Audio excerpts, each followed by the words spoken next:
Hello tout le monde, j'espère que vous allez bien. Aujourd'hui je suis trop contente de vous retrouver dans cette petite vidéo lecture. Je me suis dit que comme je faisais plus beaucoup de book haul, d'unboxing, tout ça, vous voyez pas forcément les nouveautés que je reçois. D'ailleurs mes unboxings en général maintenant je les fais sur TikTok, donc n'hésitez pas à me suivre là-bas. Mais du coup aujourd'hui je me suis dit que j'allais vous présenter les 10 livres de ma palle qui me tentent le plus en ce moment. Globalement c'est que des nouveautés et des livres que j'ai reçus il y a pas longtemps, tu vois. C'est des livres soit que j'attends depuis longtemps, soit c'est des auteurs que j'adore, soit j'ai entendu beaucoup d'avis positifs sur les réseaux sociaux récemment. Je vous garde le meilleur pour la fin parce qu'en plus il est même pas sorti, donc je vais vous en parler mais vous pourrez pas le lire tout de suite non plus. Mais je voulais absolument vous en parler. D'ailleurs devinez c'est quel livre, parce qu'en vrai ça peut un peu se deviner. Faites pause dans la vidéo, écrivez en commentaire maintenant quel livre vous pensez que je vais vous présenter à la fin et on verra à la fin si c'est vrai. Alors par quoi je commence? Ça sera vraiment aléatoire, il n'y a pas de top 1, 2, 3 à part le 1 du coup, mais voilà. Le premier livre que j'ai très envie de découvrir, il s'agit de Gwen and Art Are Not In Love de Lex Crouchet, publié chez les éditions Casterman. Cette histoire se passe à l'époque médiévale, comme vous pouvez le voir à la couverture, et il me semble que c'est un peu un Roméo et Juliette mais à l'ancienne, tu vois. La princesse Gwen aime la chevaleresse Bridget qui l'aime beaucoup en retour. Art, le promis de Gwen, aime quant à lui le doux Gabriel, le futur monasque et frère de Gwen, qui ne sait pas si par hasard il serait pas aussi attiré par le fantasque Art. En fait c'est pas du tout un Roméo et Juliette, j'ai dit limp. Bref en gros Gwen elle aime quelqu'un, Art il aime quelqu'un d'autre et évidemment pour le bien de la couronne ils doivent se marier et avoir beaucoup d'enfants. Le problème c'est que Gwen et Art ne s'aiment pas, mais vraiment pas du tout. J'ai vraiment trop hâte de le découvrir celui-ci, j'ai entendu de très bons avis sur les réseaux sociaux. En plus on a fait une soirée de lancement il y a pas très longtemps, soirée de lancement au donjon du château de Vincennes, rien que ça. Il y avait l'autrice, les éditions Casterman ont fait un énorme truc très médiéval, il y avait des troubadours, de la musique, il y avait du jaspage de livres, enfin la soirée était vraiment géniale, tout le monde a joué le jeu sur la tenue et tout. Et voilà, et du coup j'ai eu ma petite dédicace de l'autrice, comme vous pouvez le voir maintenant, je m'appelle Christiaoui,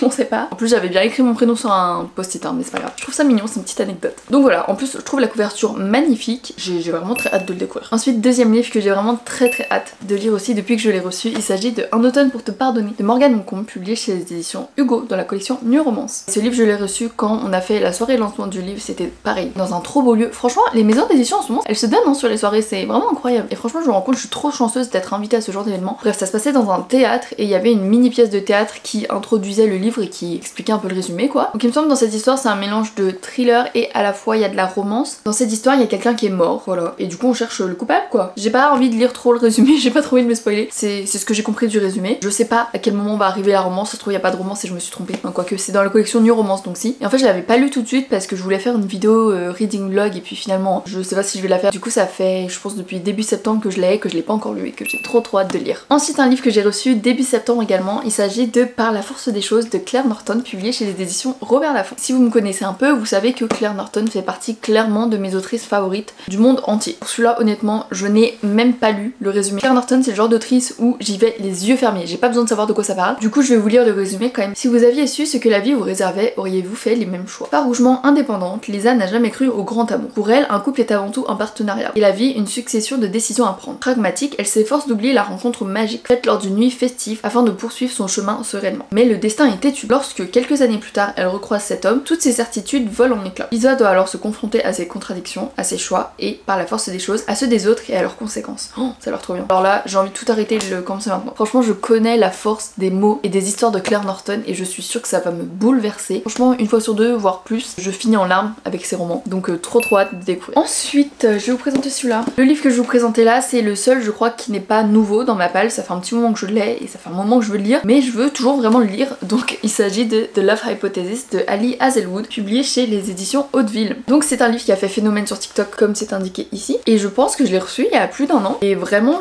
j'essaye de l'ajouter dans mon planning de lecture et j'essaye vraiment de... Enfin je veux vraiment le lire quoi, sauf qu'il y a tellement de livres que je veux lire que j'ai pas eu le temps. Malheureusement je me suis pas encore plongée dedans. Pour le coup pareil, je sais pas de quoi ça parle, je me rends compte que la moitié je sais pas de quoi ça parle, c'est juste que je fais confiance soit à mes amis, soit aux avis que j'ai lus, soit aux maisons d'édition, soit aux auteurs que je connais déjà. C'est une romance effectivement, de toute façon c'est écrit dans le titre, et en vrai il est pas si... ouais quand même, il fait quand même 400 pages, bon c'est un livre classique quoi. Donc j'ai très hâte de le découvrir, n'hésitez pas à me dire dans les commentaires si vous l'avez déjà lu parce que j'ai l'impression à ne pas l'avoir lu, mais il me semble que je vais finir en larmes, enfin d'après les avis TikTok. Ensuite ce livre je vous l'avais déjà présenté parce que en réalité je l'avais commencé, il s'agit de Famille de menteurs de Hilocart, publié chez les éditions Gallimard. En fait ce livre je l'ai commencé mais un peu à la mauvaise période je pense, c'était au mois d'août quand je retournais à Barcelone, donc j'étais pas du tout dans le mood de lire et je pense que j'avais lu un tiers du livre et j'étais un peu paumée parce que j'ai mis tellement de temps à le commencer ce livre que bref, du coup j'ai décidé de le mettre de côté et de le relire plus tard pour l'apprécier à sa juste valeur parce que je suis sûre que je peux l'adorer. Et donc en fait ce livre c'est un préquel de Nous les menteurs, je sais pas si vous connaissez, c'est un livre que j'ai lu il y a des années qui était un best-seller à l'époque et qui a retourné le cerveau de tout le monde. Et en gros cette histoire ça se passe quelques années avant. Je crois qu'on va suivre les parents, j'en sais pas beaucoup plus mais je sais qu'il y a des histoires de secrets, de mensonges évidemment, donc j'ai hâte de le découvrir. Celui-là, alors là, j'ai clairement ma copine Willette qui m'a dit c'est devenu mon livre préféré de tous les temps. J'étais là genre ok pas de soucis, je me le prends tout de suite. Il s'agit donc de Tant que fleuriront les citronniers de Zoufla Katou, publié chez les éditions Nathan. D'ailleurs c'est même les éditions Nathan qui ont accepté de me l'envoyer quand j'ai dit en fait je veux bien le découvrir celui-là.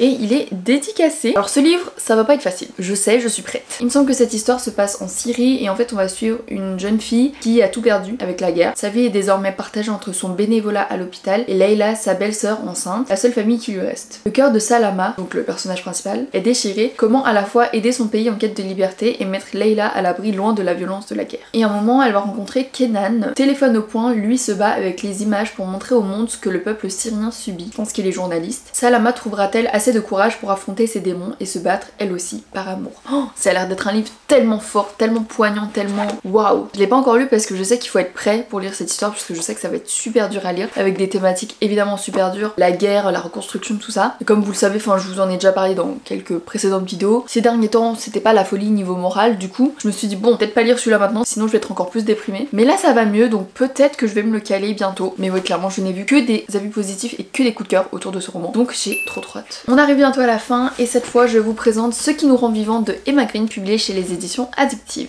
Bah pareil, encore une fois je fais confiance aux autrices, je sais pas de quoi ça parle. Du coup cette histoire j'imagine que c'est une romance. Cette histoire se passe à l'hôpital public de Chicago où Cléo commence son internat où elle y retrouve Carter Cruz, une vieille connaissance. En fait c'est bien plus que ça, c'est même son meilleur ami de la fac de médecine, mais aussi son plus sérieux rival et son plus grand regret.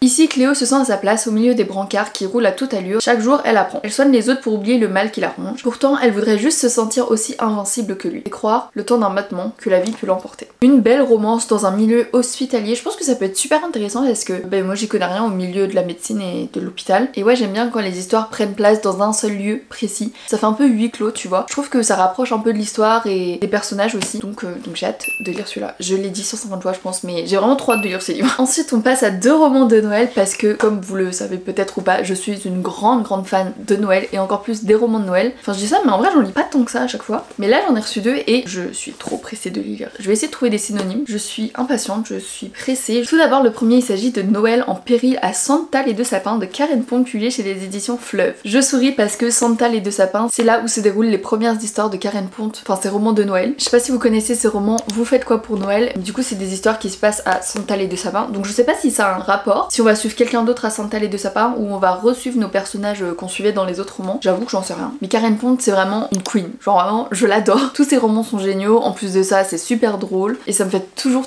passer un très bon moment. Ici qu'est-ce qui se passe dans cette histoire? C'est la panique à Santa les deux sapins. La fabrique de boîtes à musique est à vendre et un inquiétant industriel s'apprête à la racheter pour la transformer en usine de confection de plats tout préparés de Noël. Un comble pour le village dont toutes les traditions et la raison d'être se retrouvent menacées. Mais c'est mal connaître les habitants de Santa les deux sapins qui ne se laissent pas abattre si facilement. Quand Pauline, David et Maddie et les autres se mobilisent pour réunir la somme d'argent nécessaire au rachat de la fabrique, ça promet de bonnes crises de rire. J'ai trop hâte. Je sais pas si ça vous parle de résumé mais c'est juste que je connais l'écriture et les histoires de Karen Pont et je sais juste que je vais passer un trop bon moment quoi. En plus il est dédicacé aussi, je suis trop contente. D'ailleurs je vous avais pas montré mais le livre de Claire Norton il était dédicacé aussi. En vrai j'ai trop de chance que, on va dire la moitié des livres que je reçois ils sont déjà dédicacés tu vois. J'ai vraiment beaucoup de chance. Je vous présente l'avant-dernier roman de cette vidéo et pour le coup il est super original. J'ai très envie de découvrir Un cœur pour Noël de Sophie Jomain publié aux éditions Ozu. Vous allez me dire jusque là il a l'air classique mais regardez, qu'est-ce que c'est que ça? Il s'agit en fait d'une romance de l'Avent, c'est-à-dire que c'est une histoire en 24 chapitres. Donc comme un calendrier de l'Avent classique avec des chocolats ou que sais-je, vous avez un chapitre par jour et tous les jours quand vous allez ouvrir votre chapitre, regardez, c'est expliqué ici, vous prenez des ciseaux, vous ouvrez et à l'intérieur il y a l'histoire. Vous voyez ici il y a du texte. Pour l'instant c'est scellé parce que c'est le premier chapitre. Donc c'est comme ça pour 24 chapitres et j'ai trop hâte de le lire. Non seulement parce que je trouve que l'idée est hyper originale, du coup je me le garde évidemment pour décembre. En plus de ça j'adore les romans de Sophie Jomain. Enfin j'en ai pas lu tant que ça mais ceux que j'ai lus j'ai beaucoup aimé. Et donc en fait dans cette histoire on va suivre une fille qui s'appelle Avril et qui a 18 ans, qui est née avec un cœur défaillant qui aurait pu la tuer. Et en fait il y a 2 ans elle a été transplantée d'un nouveau cœur du coup. Cette année elle retourne dans les Alpes pour fêter Noël avec son père dans ce corps qu'elle a peur d'abîmer. Elle est morte de trouille mais elle veut croire au miracle. En plus elle va rencontrer un garçon, voilà quoi.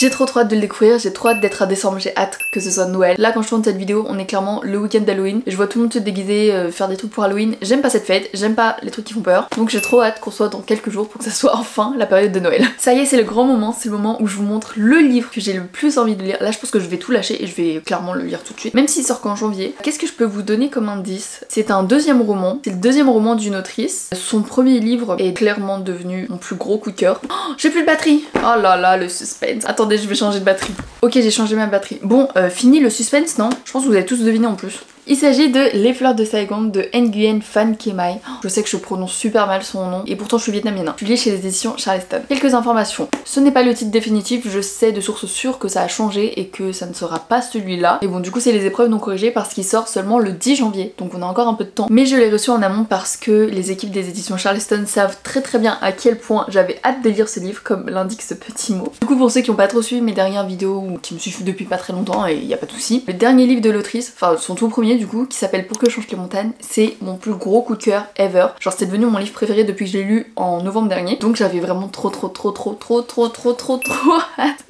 de lire celui-là. Et pour le coup, je sais pas beaucoup de choses de cette histoire et je veux pas trop en savoir parce que je veux vraiment y aller à l'aveugle. Mais du coup l'histoire va prendre place à Saigon en 1969, en pleine guerre du Vietnam. Et il me semble qu'on va suivre, je suis pas sûre en fait, mais je crois que un des sujets c'est les enfants qu'on appelle poussière de vie, c'est les enfants métis nés pendant la guerre d'une femme vietnamienne avec un soldat. Je veux pas trop me spoiler, mais j'ai trop hâte de le découvrir. J'ai l'impression que je le présente pas à sa juste manière, enfin genre j'ai l'impression que je donne pas du tout envie, mais je vous jure que, je l'ai pas encore lu, mais le premier livre c'était, j'ai tellement pleuré, ça m'a tellement bouleversée, tellement touchée, et celui-là du coup je l'attendais, mais depuis que j'ai terminé l'autre quoi. Genre j'arrêtais pas d'envoyer des messages à l'autrice sur j'ai vraiment trop hâte de lire votre prochain livre et tout, et elle me disait oui il arrive bientôt en France, et j'étais là genre je sais, j'ai demandé des infos.